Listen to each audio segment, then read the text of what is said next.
আসসালামু আলাইকুম রহমতুল্লাহি ওবরাকাতুহ। প্রিয় দর্শক, আজকে আমরা শিখব সূরাতুত-তিন।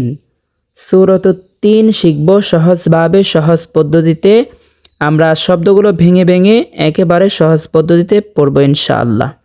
প্রিয় দর্শক, যারা কোরআন শিখতে চান, কোরআনকে সহিহ শুদ্ধ করতে চান, আমাদের ইউটিউব চ্যানেলটাকে সাবস্ক্রাইব করে আমাদের সঙ্গে থাকবেন। তাহলে চলুন আমরা সূরাতুত-তিন শিখতে সরাসরি আমরা ভিডিওতে চলে যাই।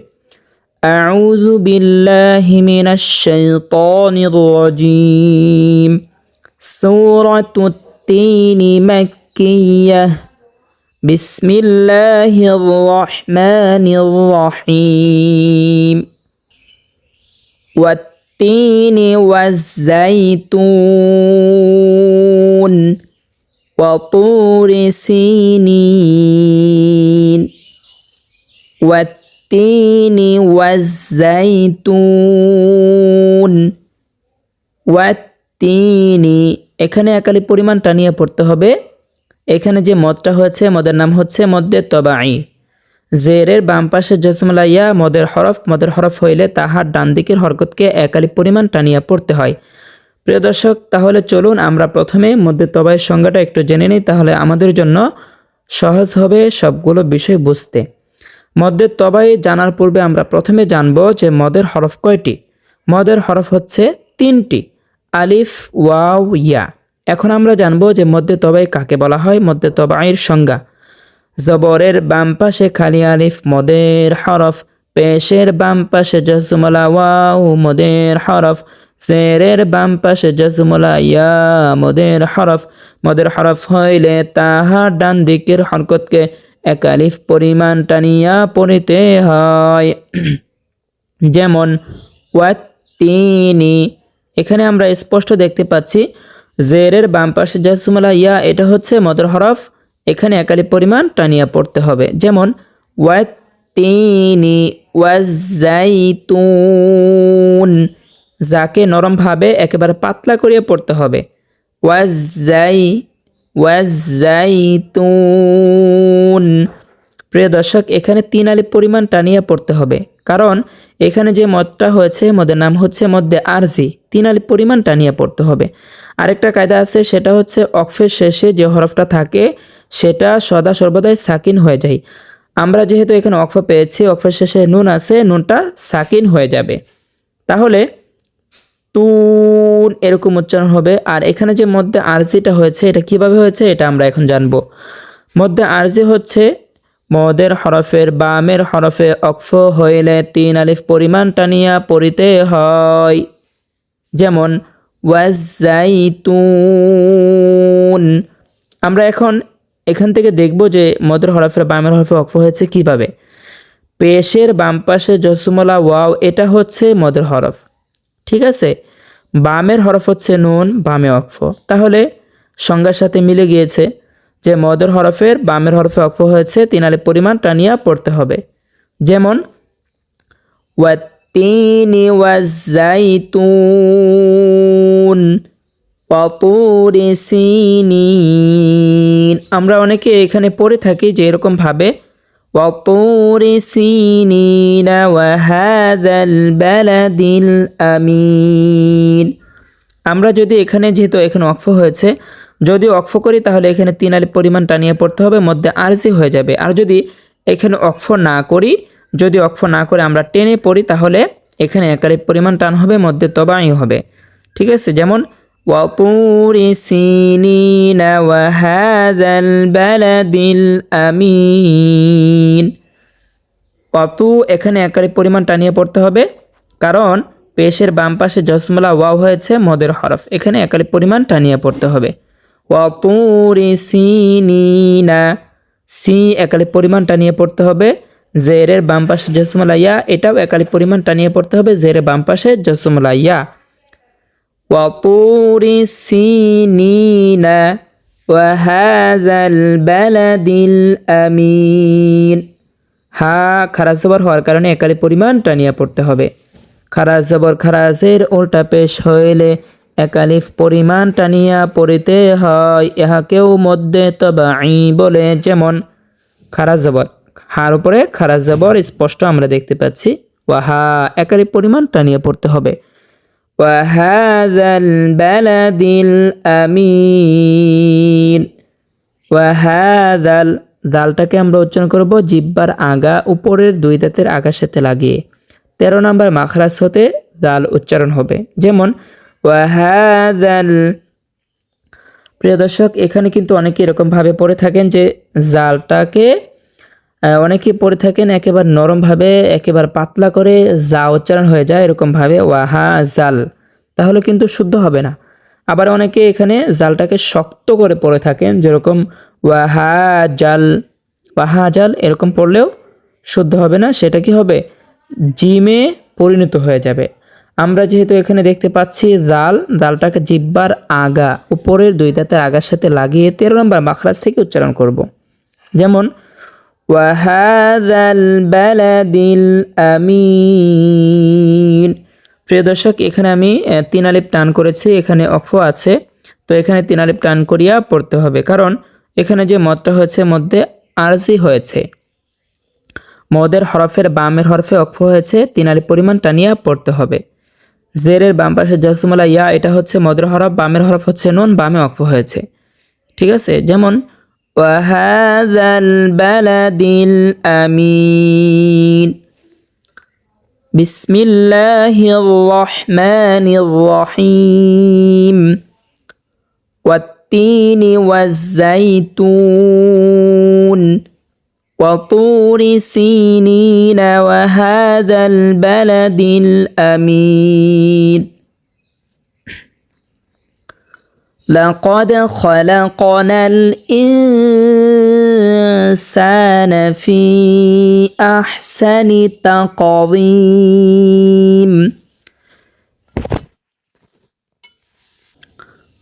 لقد خلقنا الإنسان في أحسن تقويم। এখানে কলকলা করিয়া পড়তে হবে, কারণ দাল হচ্ছে কলকলা হরফ। কলকলা হরফ 5টি, কফ ক বা জিম দাল। হরকতের বামে এই 5 হরফে জজম হইলে কলকলা করিয়া একটু ধাক্কা দিয়া পড়িতে হয়। যেমন আমরা জবর হরকতের বামে দাল পেয়েছি, দালের উপরে জজম পেয়েছি, এখানে কলকলা করিয়া একটু ধাক্কা দিয়া পড়তে হবে, যেমন লাকাদে, ঠিক আছে, লাকাদে খালাকানাল, এখানেও কলকলা করিয়া পড়তে হবে, কারণ জবর হরকতের বামে কফের মধ্যে জজম হয়েছে। 5টি হরফ কফ ক বা জিম দাল, 5টি হরফ থেকে একটি হরফ কফ, এটার মধ্যেও জজম হয়েছে যেহেতু, তো এখানেও কলকলা করিয়া পড়তে হবে, যেমন লাকাদ লাকাদ খালাক লাকাদ খালাকানাল ইনসানা, কলকলা করে গুন্না করিয়া পড়তে হবে। এখানে যে গুন্নাটা হয়েছে সেটা হচ্ছে ইকফা গুন্না। ইকফা অর্থ হচ্ছে নাকের ভিতরে লুকায়ে পড়া। ইকফার হরফ হচ্ছে 15টি, তা সা জিম দাল জাল জা সিন শিন সদ দ ত ওয়া ফা কফ কাফ। সংজ্ঞা হচ্ছে নুনে সাকিন অথবা তানবিনের বামে ইকফার 15 হরফের যে কোনো হরফ আসিলে ওই নুনে সাকিন অথবা তানবিনকে গুন্নার সহিত নাকের ভিতরে লুকাইয়া পড়িতে হয়। আমরা এখানে দেখতে পাচ্ছি যে নুনে সাকিনের বামে ইকফার হরফ 15 হরফ থেকে একটি হরফ সিন আসছে, তো এখানে কি করতে হবে, গুন্না করিয়া নাকের ভিতরে লুকাইয়া পড়তে হবে, যেমন সানা, সানা একালিপ পরিমাণ টানিয়ে পড়তে হবে, জবরের বাম পাশে খালি আলিফ মদের হরফ হয়েছে। ইনসানা ফি আহসানি, ফি আহসানি, এখানে 3 আলিফ পরিমাণ টানিয়ে পড়তে হবে, কারণ জেরের বাম পাশে জসমলা ইয়া, এটা হচ্ছে মদের হরফ। মদের হরফের উপরে আমরা দেখতে পাচ্ছি 3 বাঁকাওয়ালা একটি চিহ্ন। মদের হরফের উপরে 3 বাঁকাওয়ালা এরকম চিহ্ন, মদের হরফের উপরে চিকন চিহ্ন, বামে হামজা থাকিলে 3 আলিফ পরিমাণ টানিয়া পড়িতে হয়, ইহাকে মধ্যে মুনফাসিল বলে। তাহলে এখানে যে মদটা হয়েছে সেটা হচ্ছে কি, মধ্যে মুনফাসিল, 3 আলিফ পরিমাণ টানিয়া পড়তে হবে। ফি আহসানি তাকওয়িম, এখানেও 3 আলিফ পরিমাণ টানিয়ে পড়তে হবে মধ্যে আরসি, যেটা আমি পূর্বে বলেছি। তা কলকলা করিয়া পড়তে হবে। এখন আমি তাহলে এই আয়াতটি শুরু থেকে শেষ পর্যন্ত পড়ব ইনশাআল্লাহ। বিসমিল্লাহির রহমানির রহিম। লাকাদ খালাকনাল ইনসানা ফি আহসানি তাকওয়িম। প্রিয় দর্শক, যারা কোরআন শিখতে চান, কোরআনকে সহি শুদ্ধ করতে চান, তারা অবশ্যই আমাদের সহজে কোরআন শিখুন ইউটিউব চ্যানেলটাকে সাবস্ক্রাইব করে আমাদের সঙ্গে থাকবেন। সুম্মা রাদাদনাহু আসফালা, সুম্মা এখানে গুণনা করিয়া পড়তে হবে। এখানে যে গুণনাটা হয়েছে সেটা হচ্ছে ওয়াজিব গুণনা। ওয়াজিব গুণনা হরফ হচ্ছে 2টি, নুন এবং মিম। হরকতের বামে নুনে বা মিমে তাসদীদ হইলে গুন্নাহ করিয়া পড়িতে হয়, ইহাকে ওয়াজিব গুন্না বলে। তো আমরা এখানে স্পষ্ট দেখতে পাচ্ছি যে পেশ হরকতের বামে কি হয়েছে, মিমের উপরে তাসদীদ হয়েছে। ঠিক আছে, এখানে গুন্না করিয়া পড়তে হবে। যেমন সুম্মা সুম্মা রাদাদনাহু, কলকলা করে পড়তে হবে। রাদাদে রাদাদনাহু, খারাজ জবর এক আলিফ পরিমাণ টানিয়া পড়তে হবে। সুম্মা রাদাদনাহু আসফালা, আসফালা হামসাকে স্পষ্টভাবে 1 নম্বর মাখরাজ হতে উচ্চারণ করতে হবে, হলকের শুরু হতে। আসফালা আসফালা, সুম্মা রাদাদনাহু আসফালা সাফিলিন, এখানেও 1 আলিফ পরিমাণটা নিয়ে পড়তে হবে, কারণ খারাজ জবর হয়েছে। সাফিলিন, সুম্মা রাদাদনাহু আসফালা সাফিলিন, 3 আলিফ পরিমাণটা নিয়ে পড়তে হবে মধ্যে আরসি। ইল্লাল্লাযীনা আমানু ওয়া আমিলুস সালিহাতি, ইল্লাল্লাযীনা, ইল্লাল্লাযীনা 1 আলিফ পরিমাণটা নিয়ে পড়তে হবে। জেরের বাম পাশে জসমলা ইয়া মদের হরফ হইলে তাহার ডান দিকের হরকতকে 1 আলিফ পরিমাণ টানিয়া পড়তে হয়। যীনা আমানু, এখানে খারাজ জবর হওয়ার কারণে 1 আলিফ পরিমাণ টানিয়া পড়ব। নু এখানেও 1 আলিফ পরিমাণ টানিয়া পড়ব, কারণ পেশের বাম পাশে জসমলা ওয়াও এটা হচ্ছে মদের হরফ, মধ্যে তবাই হবে। আমানু, ইল্লাল্লাযীনা আমানু ওয়া আমিলুস সালিহাতি, আইনটাকে উচ্চারণ করতে হবে 2 নম্বর মাখরাজ হতে, হলকের মধ্যখান হতে স্পষ্টভাবে। ওয়া আমিলুস সালিহাতি, সালিহাতি খারাজ জবর, হা এখানেও খারাজ জবর, 1 আলিফ করে পড়তে হবে। ফালাহুম আজরুন গায়রু মামনুন, ফালাহুম। প্রিয় দর্শক, এখানে আমরা মিম সাকিন দেখতে পাচ্ছি। মিম সাকিন যেহেতু আসছে, এখানে একটা কায়দা আছে, সেটা হচ্ছে মিমে সাকিনের ইজহার। মূলত কায়দা হচ্ছে যে মিমে সাকিনের বামে যদি বা অথবা মিম আসে, তাহলে সেখানে সেই মিম সাকিনকে গুণনা করিয়া পড়তে হবে। আর যদি মিমে সাকিনের বামে বা মিম না আসে, অন্য কোনো হরফ আসে, তাহলে সেখানে মিম সাকিনকে গুণনা ছাড়া পড়তে হবে, গুণনা করা যাবে না। আমরা এখানে স্পষ্ট দেখতে পাচ্ছি মিমে সাকিনের বামে আসছে হামজা।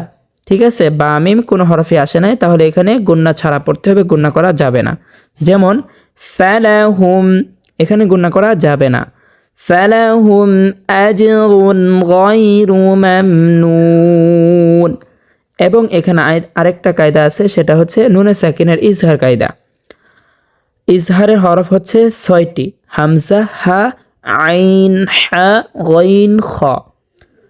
ইজহার ঘটন প্রণালী হচ্ছে, সংজ্ঞা হচ্ছে নুনে সাকিন অথবা তানবিনের বামে ইজহারে 6 হরফের যে কোনো হরফ আসে, ওই নুনে সাকিন অথবা তানবিনকে গুণনা ছাড়া স্পষ্ট করিয়া পড়তে হয়।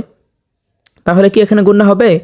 এখানে গুণনা ছাড়া পড়তে হবে, গুণনা করা যাবে না। যেমন আজরুন গায়রু মামনুন। 3 আলিফ পরিমাণটা নিয়ে পড়তে হবে মধ্যে আরজি। এবং আজরুন, এখানে জিমটাকে কলকলা করিয়ে পড়তে হবে এবং রুন গণ্য করা যাবে না। যেমন ইল্লাল্লাযীনা আমানু ওয়া আমিলুস সালিহাতি ফালাহুম আজরুন গায়রু মামনুন। ফামা ইউকাযযিবুকা বা'দু বিদ্দীন। এখানে ফামা, এখানে একালি পরিমাণ টানিয়ে পড়তে হবে, কারণ এখানে জবরের বাম পাশে খালি আলিফ আসছে, এটা হচ্ছে মদের হরফ মধ্যে তবাই হয়েছে। ফামা একালি পরিমাণ টানিয়ে পড়তে হবে। যেমন ফামা, ফামা ইউকাযযিবুকা, ইউকাযযি, জালটাকে উচ্চারণ করতে হবে জিহ্বার আগা উপরে 2 তাতে আগার সাথে লাগিয়ে 13 নম্বর মাখরাজ হতে। যেমন ইউকাযযিবুকা, ফামা ইউকাযযিবুকা বা'দু বিদ্দীন। এখানে 3 আলিফ পরিমাণ টানিয়ে পড়তে হবে মধ্যে আরজি হয়েছে, যেটার পূর্ণ আলোচনা আমি পূর্বে বলেছি। সেটা হচ্ছে মদের হরফের বামের হরফে ওয়াকফ হইলে 3 আলিফ পরিমাণ টানিয়ে পড়তে হবে। ঠিক আছে? যেমন ফামা ইউকাযযিবুকা বা'দু বিদ্দীন আলাইসাল্লাহু বিআহকামিল হাকিমিন। এখানে আল্লাহ শব্দ আসছে, আল্লাহ শব্দটা পুর করিয়ে পড়তে হবে। আল্লাহ শব্দের কয়েকটা কায়দা আছে, সেটা হচ্ছে 2টা কায়দা। 1 নম্বর কায়দা হচ্ছে পুর, আরেকটা হচ্ছে বারিক। তো আল্লাহ শব্দ এখানে পুরটা কেন হবে, অর্থাৎ মোটা কেন হবে, সেটা হচ্ছে আল্লাহ শব্দ। আল্লাহ শব্দ কাকে বলে সেটা আমরা প্রথমে চিনব। সেটা হচ্ছে একটা লাম আর একটা লাম, 2টা লাম একসাথে একত্রিত, সাথে একটা হা। ঠিক আছে? এরকমভাবে একত্রিতভাবে যে শব্দটা, সেটা হচ্ছে আল্লাহ শব্দ। আল্লাহ শব্দ তাসদীদের ডাইনে যদি জবর অথবা পেশ থাকে, তাহলে সে আল্লাহ শব্দ তাসদীদকে মোটা করিয়া পুর করিয়া পড়তে হয়। আর যদি আল্লাহ শব্দ তাসদীদের ডাইনে জের থাকে, তাহলে সেখানে পাতলা করিয়া, অর্থাৎ আল্লাহ শব্দ তাসদীদকে পাতলা করিয়া বারিক করিয়া পড়তে হয়। তো আমরা এখানে স্পষ্ট দেখতে পাচ্ছি যে আল্লাহ শব্দ তাসদীদের ডাইনে জবর আছে, তো সেই কারণে আল্লাহ শব্দ তাসদীদকে মোটা করিয়া পড়ব এবং খারাজ জবর হওয়ার কারণে একালি পরিমাণ টানিয়া পড়ব। যেমন আলাইসাল্লাহু, আল্লাহ শব্দ মোটা করতে হবে। আলাইসাল্লাহু বিআহকামিল হাকিমিন। হাকে স্পষ্টভাবে 2 নম্বর মাখরাজ হতে উচ্চারণ করতে হবে। বিআহকামিল হাকিমিন, হা খারাজ জবর, হাকিমিন। এখানে 3 আলিফ পরিমাণটা নিয়ে পড়তে হবে মধ্যে আরজি। মদের হরফের বামের হরফে ওয়াকফ হইলে 3 আলিফ পরিমাণ টানিয়া পড়িতে হয়, ইহাকে মধ্যে আরজি বলে। যেমন আলাইসাল্লাহু বিআহকামিল হাকিমিন।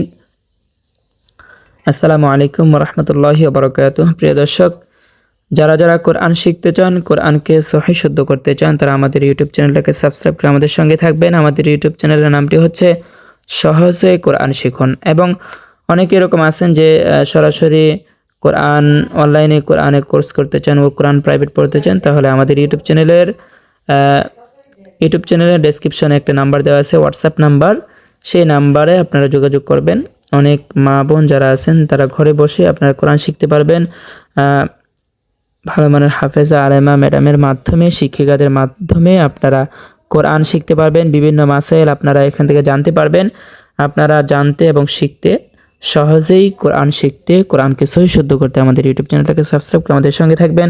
সকলকে ধন্যবাদ। আসসালামু আলাইকুম ওয়া রাহমাতুল্লাহ।